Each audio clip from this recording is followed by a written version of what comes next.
Thum, and I'm a beatboxer / obsessive-compulsive noise-making weirdo. And I've come here today, I guess, to give you a little bit of an insight into my life and my professional journey and my emotional journeys and the methods to my madness, but more importantly, explain to you the how and whys a hyperactive little kid with an affinity for noise-making and annoying people managed to turn this crazy, unique, weird talent of mine into a very fruitful, passionate career. And I guess to get a bit of an idea, you'll have to understand Tom as a child. I was a compulsive drawer. It really kind of appealed to my hyperactive nature, and nothing was safe in my house. After a while, I kind of got fed up with these 2D renderings of my ideas. Instead of that, I started to make the sounds of the things I was drawing. So I'd be scribbling away just to give it an extra dimension. I could be sitting there and I'd be on the front line of battle, like...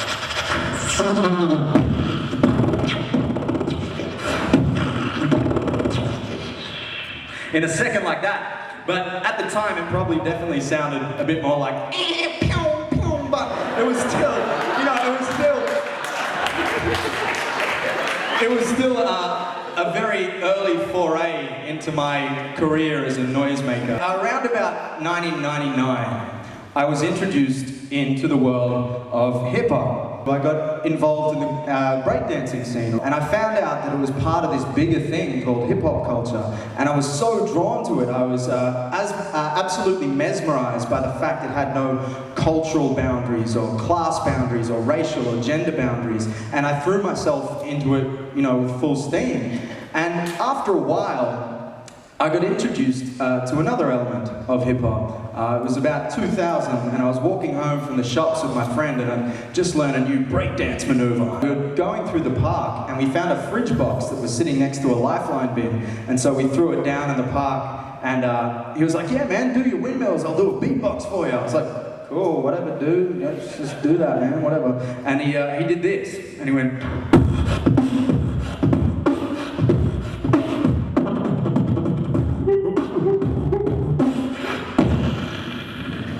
And in that very moment, my tiny mind was blown. A lot of what I do with my life is centered around setting challenges for myself. But sometimes, you know, you get challenges thrown at you that you just come completely out of left field. You know, you don't expect them. And I'm going to tell you guys a story about easily the hardest challenge that I've had to overcome myself as a person. At the end of 2012, we just finished a 2.5-month tour of Germany, and I decided to have a bit of time off in Berlin. To my surprise, I suffered a major heart attack while I was over there. I've always eaten healthy, I've never ever done any drugs, never smoked, I only drink a little bit, and I exercised. I was just lying in bed one particularly easy Saturday morning. I felt this intense crushing pain in my chest. It just crippled me, and I was completely immobilized. And it's just lucky that my friend was there, because he was able to call the ambulance. They decided to diagnose my heart attack as back pain.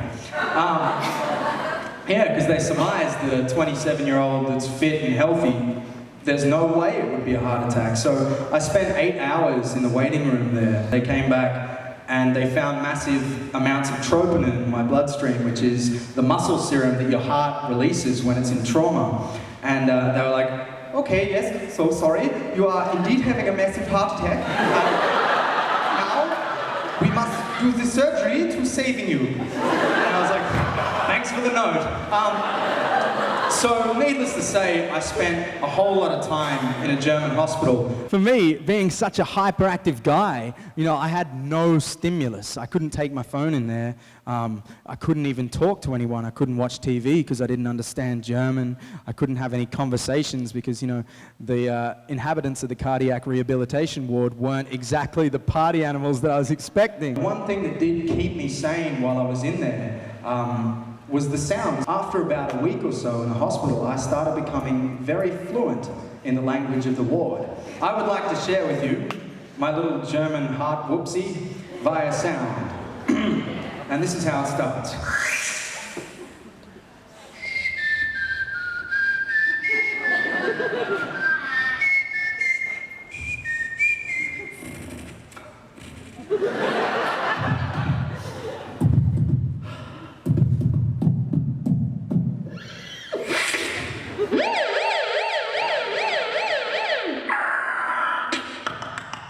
no, it's just back pain.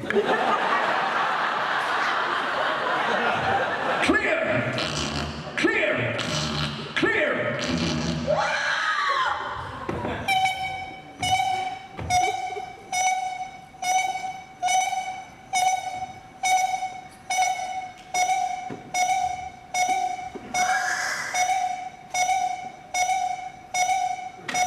Actual hard.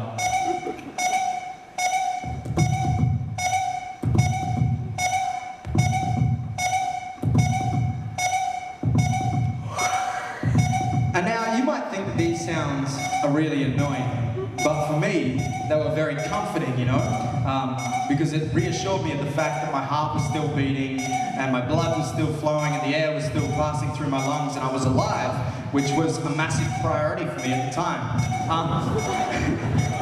But it was more the other sounds that really started to get on my nerves, you know, the drip of the IV was like water torture.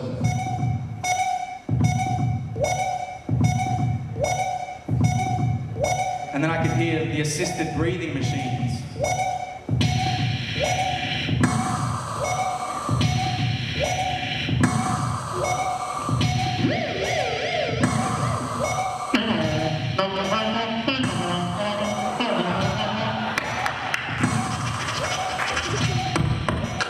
It's just back pain, morphine, morphine.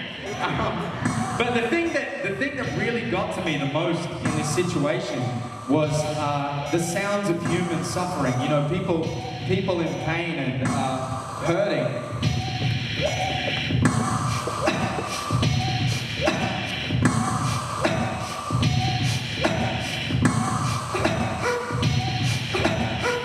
And one of the only saving graces I had while I was in the hospital was a radio that was in the corner. It was all in German, but every now and then they'd play English songs, and I could, you know, I could understand it. But there was one song that I heard constantly, which I thought was very fitting, almost rubbing in the situation I was in.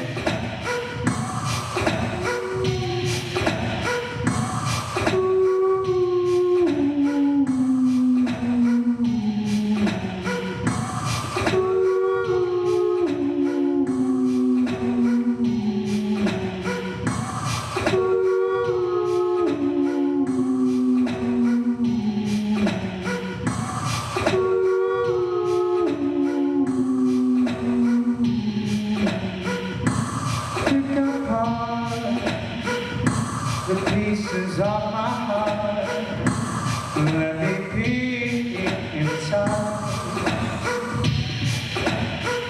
Let me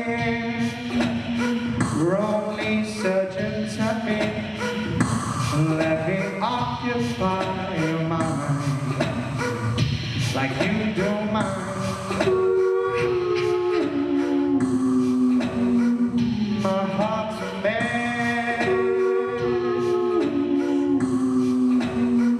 My heart's a mess.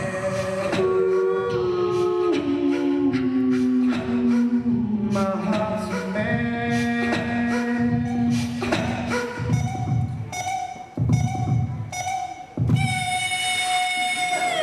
No, that didn't happen, thank God.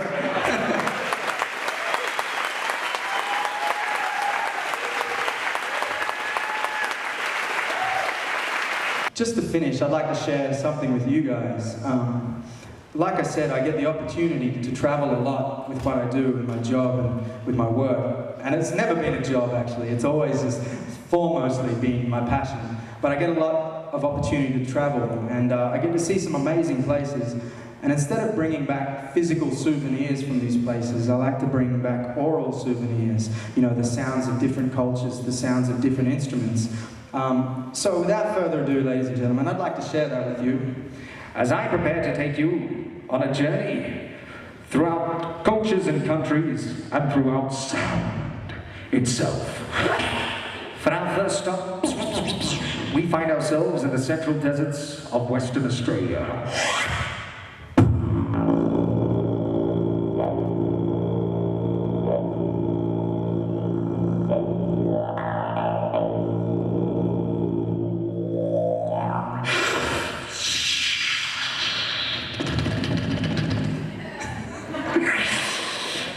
we find ourselves in the deepest, darkest, most remotest depths of India.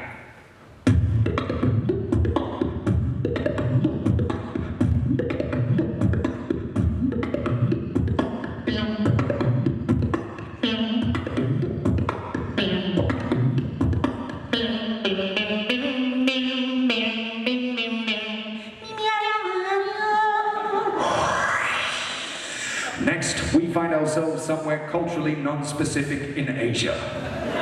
Got in trouble once.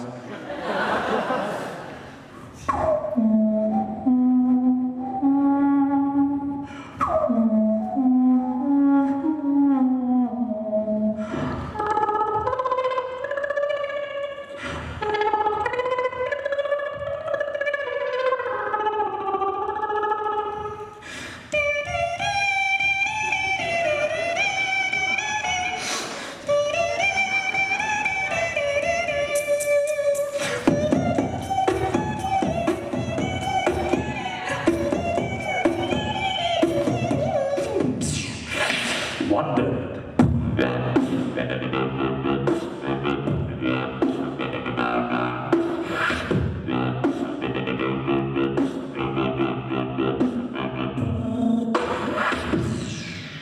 Europe.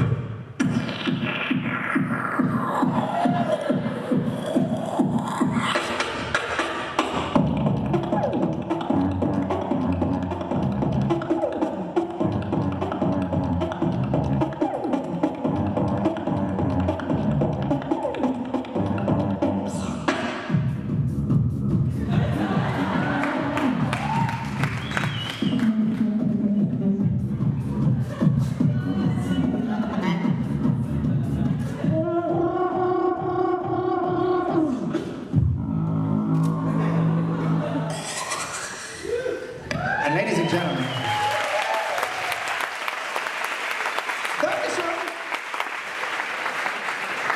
ladies and gentlemen, for our very last stop tonight, I would like to take you to a completely separate part of Earth as we turn this memorial hall into a smoky downtown jazz bar. All right, take it away, boys. Come on.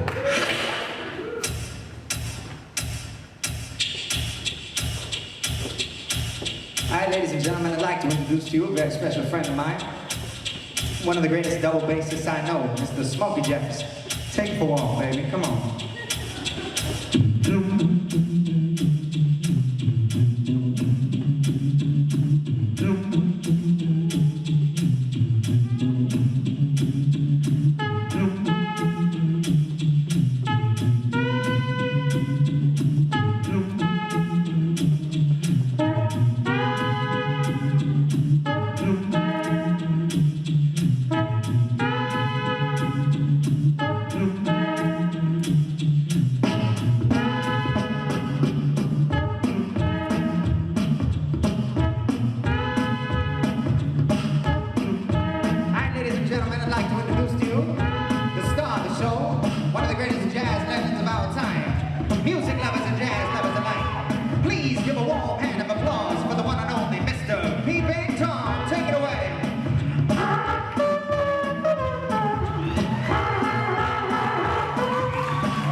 Cheers, guys. Thanks so much.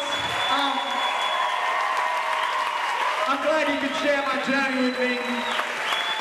In summary, if you see someone trying to be passionate about their life, please go and encourage them. Thank you for listening to my Tourettic noises. Legend.